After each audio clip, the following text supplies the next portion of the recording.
ახლა მე მოგიყვებით, რომელი დიეტაა ყველაზე ეფექტური, რომლითაც თქვენ დაიკლებთ წონაში და ამასთანავე მთელი ცხოვრება შეძლებთ წონის შენარჩუნებას.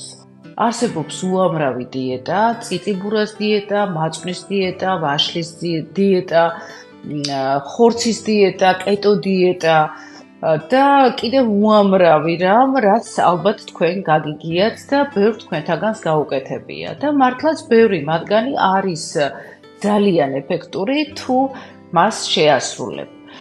რამდენად უსაფრთხოა, ეს უკვე მეორე საკითხია და ბევრი დიეტა არ მოსწონთ ადამიანებს იმის გამო, თავიდან დავიტელი კარგად და მერე ორჯერ მეტად მოვიმატე. ნებისმიერი დიეტის მთავარი პრინციპი მდგომარეობს იმაში, რომ მიიღო ნაკლები კალორია. სხვანაირი დიეტა არ არსებობს. უბრალოდ